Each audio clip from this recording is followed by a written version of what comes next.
Ribbon Road, Beaufort County, South Carolina, population 612 on a busy day, had only one stop sign and one living saint. Everybody called her Auntie Mae, even the mailman, who was white and from Ohio.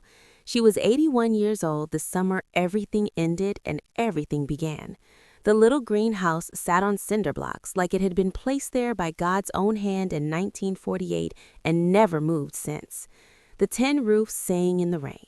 The porch swing creaked the same three-note song it had creaked since Truman was president. And every Sunday for 52 straight years, that screen door slapped open and shut like a heartbeat from 12:30 p.m. till the sun went down. Auntie Mae never locked it. She didn't have to. Love was the deadbolt. Inside, the house smelled of bacon grease, lemon pledge, and the sweet ghost of peaches that never quite left the walls. The kitchen was small enough that 3 people made a crowd, but somehow 35 plates always found room on Sundays. She cooked in the same black cast iron skillet her mother handed her the day she turned 16 with the words, "This gonna outlast all of us, baby. Treat it kind." She did. She never married after Leroy got killed in Quezon in '68. Folks said she had offers, plenty, but she just smiled and said, "The Lord gave me all the children I can carry," and she meant every niece, nephew, godchild, neighbor child, and stray that wandered through her way. There was a Folgers can on the counter with masking tape letters, college. Every dollar that went in was meant for somebody's tuition, books, lab fees, or "I swear I'll pay you back next month, Auntie." The can never got full, but it never stayed empty either. Auntie Mae picked up extra sewing for the white ladies in town, hemmed prom dresses, monogrammed baby blankets, sold fish plates on Fridays and barbecue on Saturdays. Whatever came in went right back out, usually into somebody else's dream. She never kept count. Years slid by like that. Children grew up, moved to Atlanta, Charlotte, up north. Sunday dinners got smaller, then smaller still. Then they stopped altogether and turned into texts. "We coming through after a while. Kids got practice. Next week for sure." Auntie Mae kept cooking anyway. Whole hams, pots of butter beans, cornbread baked in that same skillet, 4 peach cobblers every Sunday because you never know who might stop by hungry. Most Sundays, nobody stopped by at all. 2024 came in hot. Her left knee finally gave up the ghost. The doctor said replacement surgery would run $20,000 after insurance. The college can was down to $43.67 in a handful of pennies. She patted the doctor's hand and told him, "This knee been good to me since 1943. We gon' keep limping together." August arrived thick and mean. 2 cousins had already been buried because of the virus. The rest of the family WhatsApp group said they'd come when it's safe. So, on the first Sunday in August, Auntie Mae woke up at 5 a.m., same as always. She peeled 2 full grocery bags of peaches by herself, sitting at the table with the paring knife, humming "His Eye is on the Sparrow." Her hands shook now, but the peels came off in one long ribbon like they always had. She baked 4 cobblers. She set the table with the gold-rimmed Sunday dishes she'd been saving since 1978. She lit the 2 tall candles somebody gave her for Christmas 1998 and never let her burn because they too pretty. She put on her good lavender dress and the single string of pearls Leroy sent home from Vietnam the week before he didn't come home. At 6 o'clock, the house was quiet enough to hear the clock tick. At 6:30, the candles started to cry wax. At 7, the food was still warm and the porch was still empty. At 7:17, the phone buzzed on the table. Group chat from Lakeisha, her favorite niece, who was actually her great-niece twice removed. "Hey, Auntie, we got stuck at this brunch spot in Charleston, then the baby's knocked out. We gonna try to slide through next Sunday for sure. Save me a big corner piece with the crust burnt just right. Love you."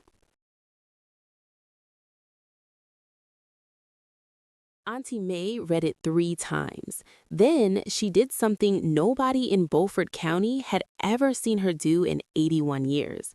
She turned the phone face down, stood up, took every single cobbler out of the pans, wrapped them in foil still hot, and walked them next door to Miss Lorraine, who was 93, bedbound, and hadn't tasted anything sweet in 2 years.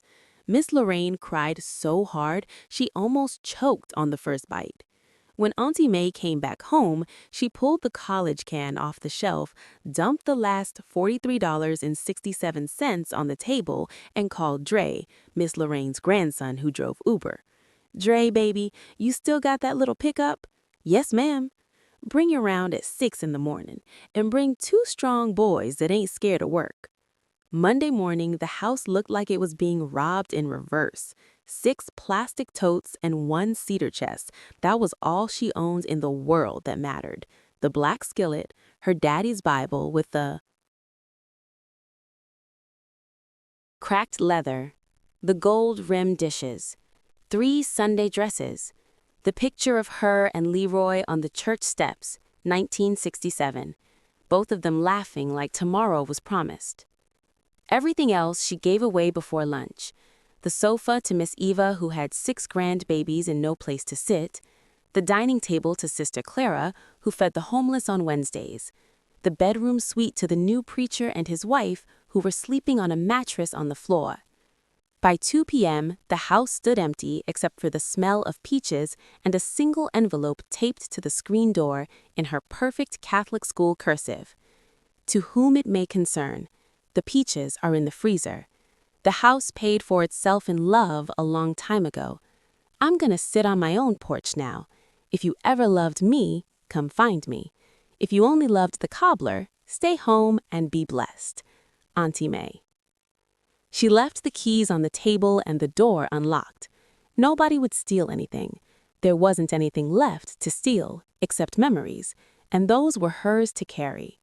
Dre drove her 4 hours south to Edisto Island, with the windows down and the radio playing Old Sam Cooke. She paid him from a Maxwell House can she pulled out for behind the flour in the pantry. $11,400 in 20s and 50s she'd been hiding since 1987 for a rainy day. Turned out the rainy day had finally come. The little blue shotgun house she bought sat on stilts over the marsh. 1 bedroom, 1 bath, wraparound porch, and a view that made her cry the first time she saw it. Cash on the barrelhead. No mortgage, no cosigners, no children to leave it to.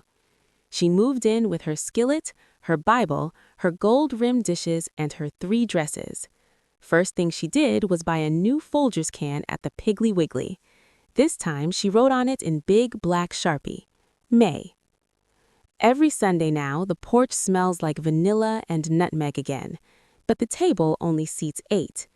8 chairs stay full every single week because the people in them show up on time, hearts first, appetites second. Miss Gloria, who ran from a mean husband in 1999, Mr. Percy, who lost 2 sons to the streets and found peace here, Miss Shirley, who buried her only daughter and decided to mother everybody else's, and 4 or 5 children who walk home from the bus stop and know Miss May's porch is safe. There is always fried chicken, always rice, always peach cobbler with burnt sugar corners, and the phone still buzzes sometimes. Lakeisha, "Auntie, we coming down next weekend, I promise." Lakeisha again, 3 weeks later, "Auntie, why you change your number?" Lakeisha again, 2 months after that, "Auntie, the house sold and nobody told us?" Auntie Mae doesn't answer. She just wipes flour off her hands, slides another skillet of cornbread into the oven, and tells whoever is in the kitchen that day, "Some folks too late for supper, but the door is still open for breakfast, if they ever get hungry for something besides cobbler." Then she watches the marsh turn peach-colored at sunset, legs stretched out, no knee pain anymore because the salt air works miracles, and she hums that same 3-note creak the porch swing back on Ribbon Road used to sing.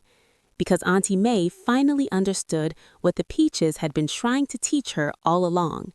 The sweetest fruit in the world won't stay on the tree forever waiting for folks who only show up when it's ripe. Sometimes you gotta pick yourself while you still sweet, wrap yourself in foil while you still hot, and carry your own self to a table where people saved you a seat before you even walked in the door. And that, children, is the story of Auntie Mae and the last peach cobbler.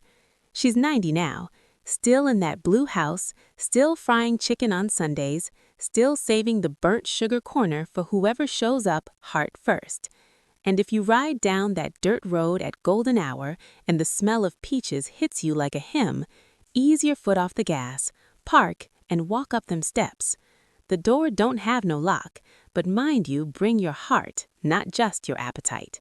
Auntie Mae ran out of room for anything less a long time ago.